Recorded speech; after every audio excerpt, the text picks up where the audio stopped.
बाल मनोविज्ञान का प्रैक्टिस सेट नंबर 8 और ये प्रैक्टिस सेट सीटेट के लिए बहुत ही महत्वपूर्ण है और इसमें 2018 का ये पेपर है। 2018 में परीक्षा हुई थी सीटेट की, उसका ये प्रैक्टिस सेट है। तो प्लीज़ वीडियो को पूरा देखें, महत्वपूर्ण प्रश्न है। और आप लोगों को अगर सीटेट निकालना है तो please practice set previous year के क्वेश्चन पेपर ज़रूर सॉल्व कीजिए, आपका 100% सीटेट निकल जाएगा इस बार। तो चलिए शुरू करते हैं, बहुत ही महत्वपूर्ण है। और चैनल को सब्सक्राइब ना किया हो तो चैनल को सब्सक्राइब ज़रूर कर लें। तो चलिए शुरू करते हैं। पहला प्रश्न है, आनुवांशिकता और पर्यावरण की भूमिका के बारे में निम्नलिखित में से कौन सा कथन सत्य है? पहला है, विकास के कुछ पहलू आनुवांशिकता और कुछ अन्य पर्यावरण से अधिक प्रभावित होते हैं। ऑप्शन नंबर बी है, सीखने और प्रदर्शन करने की एक बच्चे की क्षमता जीनों द्वारा पूरी तरह से निर्धारित की जाती है।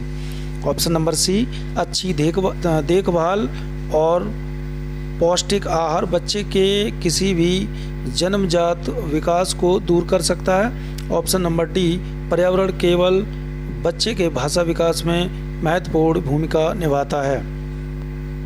तो आनुवांशिकता और पर्यावरण की भूमिका के बारे में जो कथन सत्य है वो है ऑप्शन नंबर ए, विकास के कुछ पहलू आनुवांशिकता और कुछ अन्य पर्यावरण से अधिक प्रभावित होते हैं। बहुत ही महत्वपूर्ण प्रश्न है। प्रश्न नंबर 2, निम्नलिखित में से कौन सा कथन पियाजे के सिद्धांत के अनुसार कहा नहीं जा सकता? तो इसका सही उत्तर हो जाएगा, निरंतर अभ्यास से अधिगम होता है। ये नहीं कहा जा सकता है पियाजे के अनुसार। प्रश्न नंबर 3, निम्नलिखित में से कौन सी पूर्व संक्रियात्मक विचार की एक सीमा नहीं है? ध्यान केंद्रित करने की प्रवृत्ति, प्रतीकात्मक विचार का विकास, अहमन्यता, अनुत्क्रमणीयता। इसका सही उत्तर हो जाएगा ऑप्शन नंबर बी, प्रतीकात्मक विचार का विकास। प्रश्न नंबर 4 के अलावा निम्नलिखित कारणों से खेल युवा बच्चों के विकास में एक महत्वपूर्ण भूमिका निभाता है। वे अपने शरीर पर निपुणता प्राप्त करते हैं। ऑप्शन नंबर बी, यह उनकी इंद्रियों को उत्तेजित करता है। ऑप्शन नंबर सी, यह समय बिताने का एक सुखद तरीका है। और ऑप्शन नंबर डी, वे नए कौशल हासिल करते हैं और सीखते हैं कि उन्हें कब उपयोग किया जाए। तो इसका सही उत्तर हो जाएगा ऑप्शन नंबर सी, यह समय बिताने का एक सुखद तरीका है। प्रश्न नंबर 5, निम्नलिखित में से कौन सा प्रश्न बच्चों को गंभीर रूप से सोचने के लिए आमंत्रित करता है? क्या आप इसका उत्तर जानते हैं? सही जवाब क्या है? क्या आप इसी तरह की स्थिति के बारे में सोच सकते हैं? या ऑप्शन नंबर डी, विभिन्न तरीकों से हम इसे कैसे हल कर सकते हैं? तो ये बताना है कि प्रश्न बच्चों को गंभीर रूप से सोचने के लिए आमंत्रित करता है। तो उनमें से कौन सा एक ऑप्शन सही है जो बच्चे को सोचने के लिए आमंत्रित करता है, सोचने के लिए मजबूर करता है? तो इसका सही उत्तर हो जाएगा ऑप्शन नंबर डी, कि विभिन्न तरीकों से हम इसे कैसे हल कर सकते हैं। अगर ये प्रश्न बच्चों को पूछोगे तो वो बच्चा सोचने लगेगा और गंभीर रूप से सोचेगा। प्रश्न नंबर 6, निम्नलिखित में से कौन सा विकल्प प्रगतिशील शिक्षा का सबसे अच्छा वर्णन करता है? करके सीखना, परियोजना विधि, सहयोग से सीखना, या फिर थीमेटिक इकाइयाँ, नियमित इकाई परीक्षण, रैंकिंग। ऑप्शन नंबर सी, व्यक्तिगत अधिगम क्षमता समूह बनाना, छात्रों की लेवलिंग। और ऑप्शन नंबर डी, परियोजना विधि, क्षमता समूह बनाना, रैंकिंग। तो इसका सही उत्तर हो जाएगा ऑप्शन नंबर ए, करके सीखना, परियोजना विधि, सहयोग से सीखना। ये प्रगतिशील शिक्षा का सबसे अच्छा वर्णन करता है ये ऑप्शन। प्रश्न नंबर 7,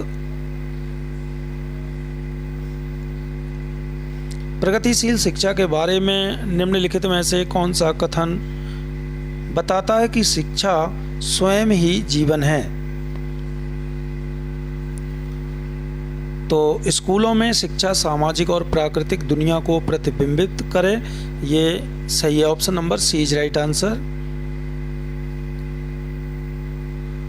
प्रश्न नंबर 8, कोहलबर्ग के सिद्धांत के योगदान के रूप में निम्नलिखित में से किसे माना जा सकता है? तो ये 4 ऑप्शन दिए हुए हैं, इनमें जो कोहलबर्ग के सिद्धांत के योगदान के रूप में किसे माना जा सकता है, तो इसका सही उत्तर हो जाएगा ऑप्शन नंबर ए। उनके सिद्धांत ने संज्ञानात्मक परिपक्वता और नैतिक परिपक्वता के बीच एक सहयोग का समर्थन किया है। प्रश्न नंबर 9, निकटवर्ती विकास का क्षेत्र संदर्भित करता है। ऑप्शन नंबर ए, उस चरण को जब अधिकतम विकास संभव है, या फिर उस विकासात्मक चरण को जब बच्चा सीखने की पूरी जिम्मेदारी लेता है, या ऑप्शन नंबर सी, एक संदर्भ को जिसमें बच्चे सहयोग के सही स्तर के साथ कोई कार्य लगभग स्वयं कर सकते हैं। ऑप्शन नंबर डी, वह सीखने के बिंदु को जब सहयोग वापस लिया जा सकता है। तो इसका सही उत्तर हो जाएगा ऑप्शन नंबर सी, कि एक संदर्भ को जिसमें बच्चा सहयोग के सही स्तर के साथ कोई कार्य लगभग स्वयं कर सकता है, ये निकटवर्ती विकास का क्षेत्र संदर्भित करता है। प्रश्न नंबर 10, एक उभयलिंगी व्यक्तित्व है। एक उभयलिंगी व्यक्तित्व है, तो इसका सही उत्तर हो जाएगा ऑप्शन नंबर बी। आमतौर पर माने गए मर्दाना और स्त्री गुणों का समायोजन होता है। प्रश्न नंबर 11, बच्चे डैश को छोड़कर अन्य सभी के द्वारा लिंग भूमिकाएं ग्रहण करते हैं। मीडिया, समाजीकरण, संस्कृति या ट्यूशन। तो बच्चे किसको छोड़ करके अन्य सभी के द्वारा लिंग भूमिकाएं ग्रहण करते हैं, तो इसका सही उत्तर हो जाएगा ऑप्शन नंबर डी, ट्यूशन। प्रश्न नंबर 12, मानकीकृत परीक्षणों की आलोचनाओं में से एक यह है कि वे मुख्य रूप से मुख्यधारा की संस्कृति का प्रतिनिधित्व करते हैं और इसलिए पक्षपाती हैं। Option number A is right answer.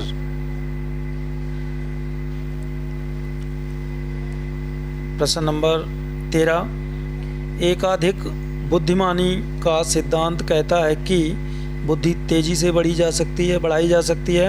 Option number B, बुद्धि कई प्रकार की हो सकती है। Option number C, paper pencil परीक्षण सहायक नहीं है। ऑप्शन नंबर डी, प्रभावी अध्यापन के द्वारा बुद्धि बढ़ाई जा सकती है। तो इनमें से कौन सा ऑप्शन सही है, ये आपको बताना है। तो इसका सही उत्तर हो जाएगा ऑप्शन नंबर बी, कि बुद्धि कई प्रकार की हो सकती है। प्रश्न नंबर 14, शिक्षक सीखने के लिए मूल्यांकन और सीखने के लिए मूल्यांकन दोनों का उपयोग कर सकते हैं। शिक्षक सीखने के लिए मूल्यांकन और सिखाने के लिए मूल्यांकन दोनों का उपयोग कर सकते हैं। ऑप्शन नंबर इसका जो सही है वो है ए, बच्चों की प्रगति और उपलब्धि स्तर को जानने में। प्रश्न नंबर 15, निम्नलिखित में से कौन सा सतत और व्यापक मूल्यांकन से संबंधित नहीं है?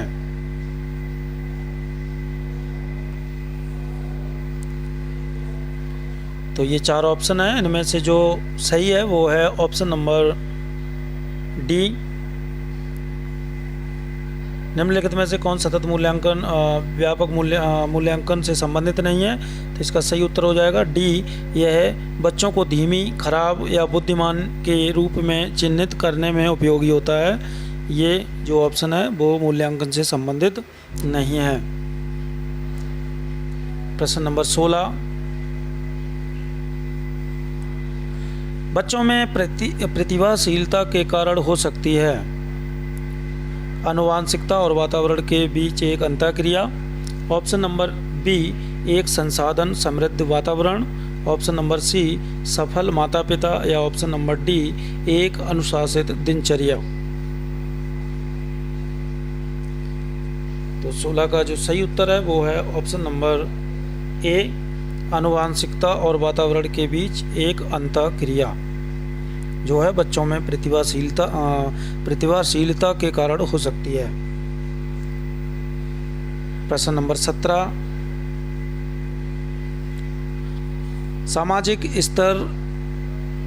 सामाजिक आर्थिक रूप से वंचित पृष्ठभूमि से आने वाले बच्चों को कक्षा के माहौल की आवश्यकता होती है जो उन्हें अच्छा व्यवहार सिखाता है, उनके सांस्कृतिक और भाषाई ज्ञान को महत्व देता है तथा उनका उपयोग करता है। ऑप्शन नंबर सी, उनकी भाषा के उपयोग को हतोत्साहित करता है ताकि वे मुख्य धारा की भाषा सीख सकें। ऑप्शन नंबर डी, बच्चों को उनकी क्षमताओं के आधार पर वर्गीकृत करता है। तो सामाजिक आर्थिक रूप से वंचित पृष्ठभूमि से आने वाले बच्चों को कक्षा के माहौल की आवश्यकता होती है। ऑप्शन नंबर, इसका जो सही उत्तर है वो है ऑप्शन नंबर बी, कि उनके सांस्कृतिक और भाषाई ज्ञान को महत्व देता है तथा उनका उपयोग करता है। प्रश्न नंबर 18,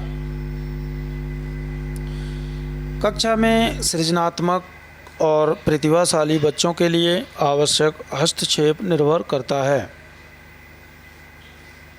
शिक्षक द्वारा अनुकूलित और प्रेरक निर्देशक तरीकों के उपयोग पर, या फिर उन्हें अतिरिक्त समय दिए जाने पर, या फिर सी, उनके प्रति स्नेही होने के नाते पर, या फिर उन्हें अन्य बच्चों को पढ़ाने की जिम्मेदारी देने पर।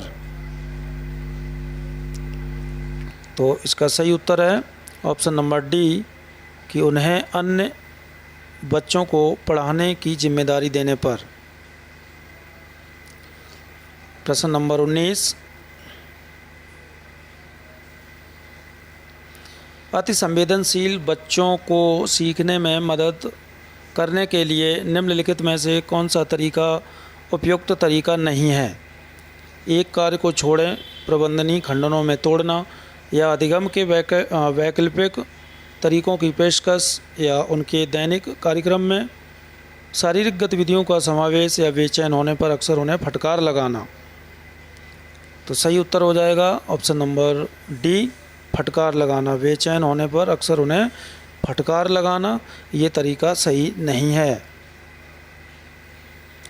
प्रश्न नंबर 20, अलग अलग सोच वाले पैटर्न उन बच्चों की पहचान करते हैं जो विकलांग हैं, या डिसलेक्सिया हैं, या फिर सृजनात्मक हैं, या फिर अप्रत्यास्थी हैं। इसका सही उत्तर है ऑप्शन नंबर सी, सृजनात्मक हैं। प्रश्न नंबर 21, निम्नलिखित में से कौन सा शिक्षक द्वारा कक्षा में बच्चों के लिए समस्या हल करने के तरीके का वर्णन नहीं कर सकता?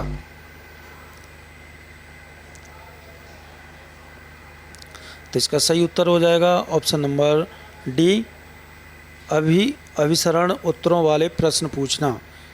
ये जो है शिक्षक द्वारा कक्षा में बच्चों के लिए समस्या हल करने के तरीके से वर्णन नहीं कर सकता है। Option number D is right answer. प्रश्न नंबर 22, निम्नलिखित में से कौन सा एक संवेग है?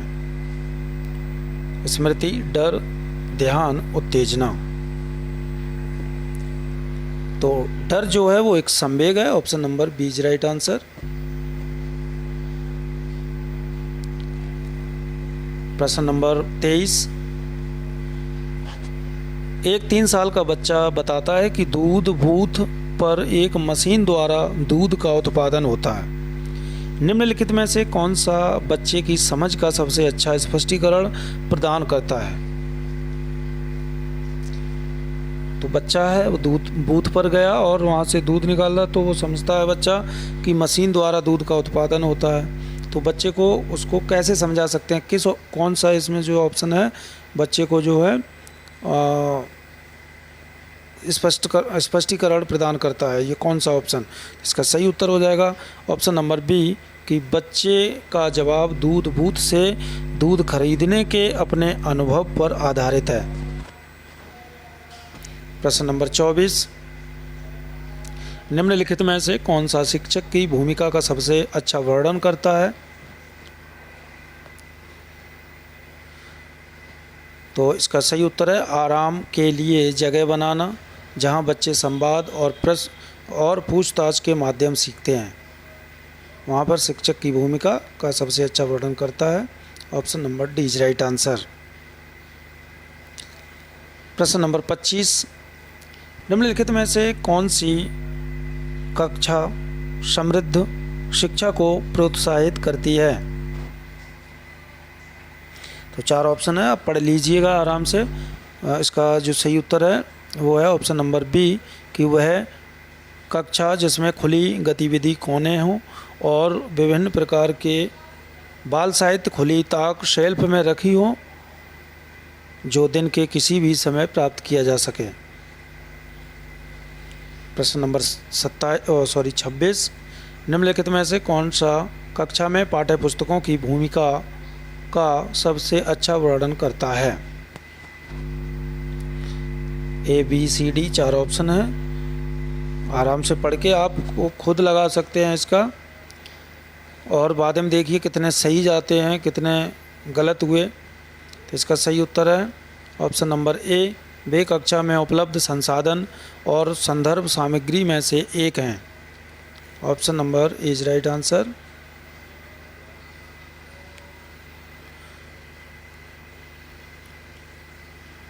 प्रश्न नंबर 27, राष्ट्रीय पाठचर्या फ्रेमवर्क 2005 ने अपनी समझ से प्राप्त की है मानवतावाद, व्यवहारवाद, रचनावाद या संज्ञानात्मक सिद्धांत।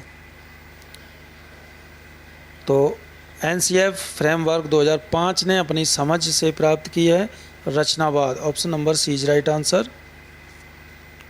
प्रश्न नंबर 28, कक्षा में बच्चों को प्रेरित समझा जा सकता है यदि वे अच्छी तरह से वर्दी पहने स्कूल में आते हैं, या वे कक्षा में अनुशासन बनाए रखते हैं, या वे सभी उपस्थिति में नियमित हैं, या वे शिक्षक से स्पष्टीकरण प्राप्त करने के लिए प्रश्न पूछते हैं। तो कक्षा में बच्चों को प्रेरित समझा जा सकता है जब वे शिक्षकों से प्रश्न पूछते हैं। Option number D is right answer. तो ये थे दोस्तों महत्वपूर्ण 28 प्रश्न अच्छे लगे तो प्लीज़ वीडियो को लाइक करें, शेयर करें, चैनल को सब्सक्राइब जरूर करें। धन्यवाद।